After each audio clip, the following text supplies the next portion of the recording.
the 20th of October, 2025. At dawn, the Louvre stands silent, its marble halls sealed under flashing blue lights. Police tape flutters beneath the glass pyramid as armed officers move in formation. Inside the Galerie de Pollen, shards of reinforced glass glitter across the floor like frozen lightning. The French crown jewels, gone. Detectives whisper through their earpieces. A curator collapses to her knees before an empty display, her reflection fractured in the broken case. Sirens echo through the courtyard. Cameras click. The world's most secure museum has been breached. By noon, France is humiliated. The theft has already made global headlines. How did a group of men in construction vests bypass the Louvre's million-euro security system, steal 8 royal jewels in under 7 minutes, and vanish without a trace? How did it all lead to this?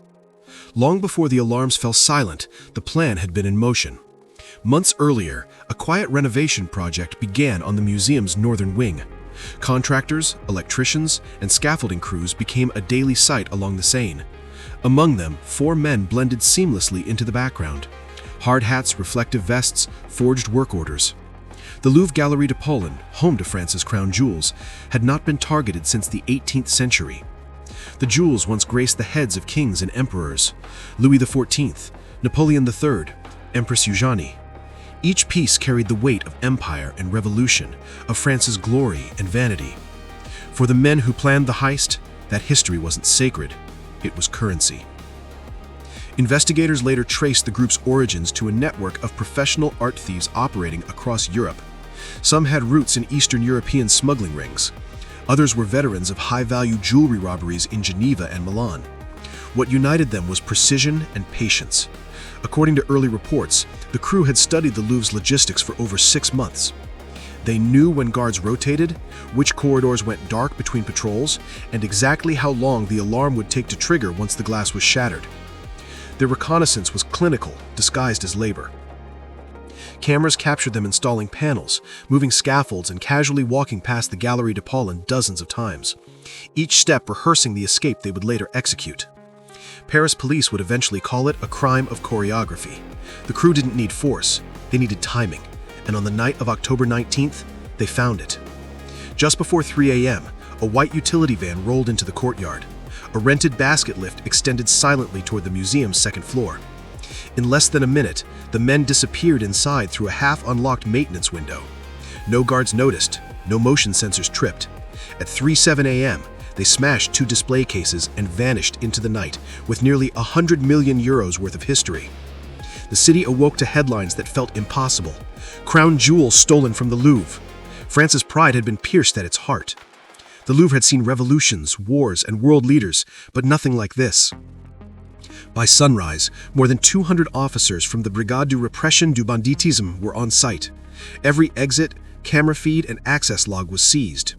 Helicopters circled the museum's glass pyramid as detectives replayed the same 7 minutes of security footage again and again. The thieves had moved with the precision of stage actors. In the footage, they appeared in perfect sequence.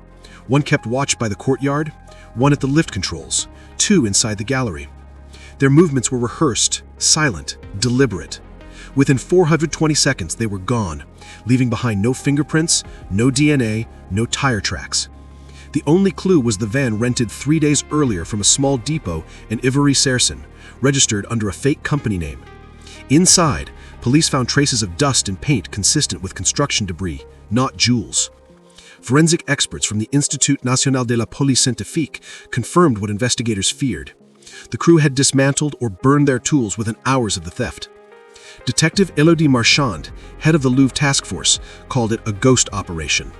Her team combed through every frame of Paris CCTV, scanning over 4,000 hours of footage. They identified a van crossing Pont Neuf at 3:18 a.m., then disappearing into the labyrinth of side streets near the Bastille. From there, nothing. Interpol soon joined the hunt.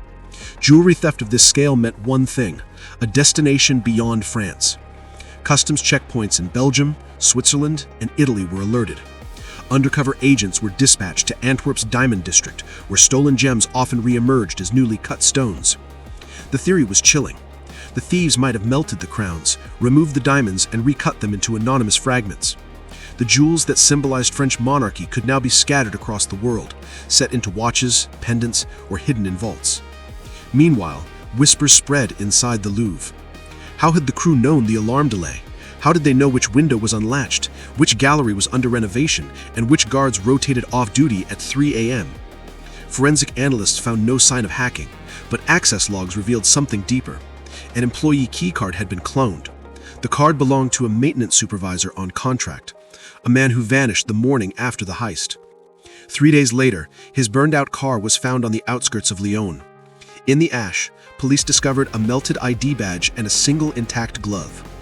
DNA analysis matched another name already in Interpol's database, a former safecracker linked to jewel heists in Milan and Zurich. The operation's puzzle pieces began to align. One insider with security access, 2 logistics experts for transport and timing, 1 specialist for glass and alarm bypass. It was a masterpiece of planning and betrayal. Over the next 2 weeks, raids stretched from Paris to Marseille. 15 suspects were detained. 3 men were eventually charged, but the jewels were still gone. Public outrage erupted. The media called it La honte du Louvre, the shame of the Louvre. Opposition leaders demanded resignations. Memes flooded social media, comparing the museum's security to a baguette box with a lock. Behind closed doors, French intelligence compiled a classified report. The thieves had been tipped off by a subcontractor during the Louvre's air conditioning maintenance project. The system had been scheduled for a midnight shutdown, the same hour the alarm briefly lost sensitivity. It wasn't an accident. It was orchestration. Still, one question haunted everyone involved. If 3 men were arrested, where were the jewels? Had they been destroyed, or were they still hidden somewhere in plain sight, perhaps even within France itself? Detective Marchand's final statement before the trial summed it up. They didn't steal just gold or diamonds. They stole the illusion that the Louvre could never be touched. The courtroom at the Palais de Justice was packed. Journalists lined the marble corridors. Camera flashes lit the vaulted ceiling like lightning. Outside, protesters carried placards reading, "Return our heritage." Inside, silence fell as the 3 accused, Jean-Luc R., Adrian M., and Pavel K., were escorted to their seats. Each man wore the same expressionless calm. They had been in custody for weeks, arrested through Interpol warrants that linked them to prior jewel thefts in Milan, Geneva, and Monaco. But this time was different. This was the Louvre, France's pride. The prosecution opened with a single phrase: 7 minutes, $100 million, and an insult to the nation. Over the next hours, investigators presented a reconstruction of the night of October 19. 32 a.m. The van parks in the Cour Napoleon. 3:04, lift descends. 36, 2 display cases shattered. 37, gallery empty. Every movement was documented through internal CCTV and city surveillance. Yet the defense insisted the evidence was circumstantial. None of the defendants appeared clearly on camera. All wore masks, gloves, and vests common to Paris construction crews. No DNA, no fingerprints, no gems. Detective Elodie Marchand took the stand. Her testimony was calm but firm. She described months of surveillance linking the men's phones to rental records and one critical signal, a burner phone pinging near the Louvre that night registered under Pavel K.'s fake company. The defense countered with precision. They argued that the signal could have come from anyone in a 1-kilometer radius, and that the Louvre's own renovation staff were equally complicit in negligence. When cross-examined, the museum's head of security admitted that a temporary sensor outage had indeed occurred that morning, a 15-second gap in motion detection during system calibration. A murmur swept through the courtroom. Was this a crime or an inside job? Day after day, witnesses came and went. Curators, guards, even the night janitor, who claimed to have seen 4 shadows moving too fast to follow. Still, the jewels themselves remained missing, a void at the center of every argument. Then came the twist. Forensics had recovered microglass particles from one suspect's jacket, fragments matching the shattered display case polymer. The defense tried to dismiss it as contamination, but under microscopic analysis, the polymer layer bore a unique anti-reflective coating used exclusively for the Louvre's royal jewel displays. The courtroom fell silent. The jury leaned forward. The defense lawyer exhaled, eyes down. By late October 2025, after 3 weeks of testimony, the judge delivered the ruling. 3 suspects formally charged with aggravated theft of national cultural property. Yet the jewels, the crown, the tiara, the diamond clasp, remained unaccounted for. Interpol issued new notices tracing financial transactions through shell companies in Switzerland and Monaco. Rumors surfaced of stones sold to private collectors, some recut so finely that they could never be traced again. In a televised address, the French Minister of Culture called the case a humiliation born from underestimating risk. The words echoed across France, not just as condemnation of a theft, but of a failure in national pride. As of now, the investigation continues. No formal trial for recovery has been set, no gems retrieved. The men behind bars keep their silence. Whether they are masterminds or scapegoats, only one truth remains. France's most secure museum was breached, not by force, but by knowledge. Months after the verdict, the Louvre reopened the Galerie d'Anapam. The glass cases stood repaired, gleaming beneath restored chandeliers. But inside, their emptiness spoke louder than any artwork. Visitors stopped, stared, and took photos of what was missing. The vacant displays became exhibits of their own, ghostly reminders of the night France's most guarded treasures vanished.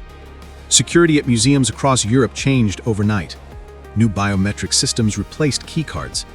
Every contractor, cleaner, and technician required background checks. The Louvre staff underwent months of retraining, and dozens of administrators quietly resigned. Forensic audits revealed vulnerabilities in over 20 other national institutions. The ripple effect extended far beyond Paris, from Florence to Vienna. Curators whispered the same question: if the Louvre can fall, who among us is safe? For Detective Elodie Marchand, the case left scars. In a later interview, she admitted she still woke at night to the echo of alarms. It wasn't the money, she said. It was the idea that we could lose part of our identity in a single hour. Her final report concluded that while 3 men stood trial, at least 2 others remained unidentified, possibly living quietly in Eastern Europe under new names, their fortune hidden behind layers of diamonds already recut and resold. Experts estimated that within a month of the theft, the gems had been divided into nearly 1,000 smaller stones. Each passed through Antwerp's diamond market, where certificates of origin could be adjusted for the right price. By the time authorities traced the first sale, the buyer had already vanished behind an offshore holding. For France, the humiliation was cultural. The Louvre, a symbol of preservation and pride, had been stripped of its invincibility. The theft became a mirror, reflecting the fragility of modern security and the arrogance of believing perfection is unbreakable. One journalist wrote, "They didn't steal a crown. They stole our certainty that the past was safe." And so the story remains unfinished. The jewels may never return, but the myth of their disappearance endures. Whispered in galleries, studied in criminology classes, dramatized in documentaries. Some say the pieces are hidden in a private vault, waiting for the right buyer. Others believe they were destroyed the same night, their beauty sacrificed for anonymity. In the end, perhaps the truth no longer matters. What remains is a single haunting question. If the Louvre can be breached, what else or who else is truly beyond reach?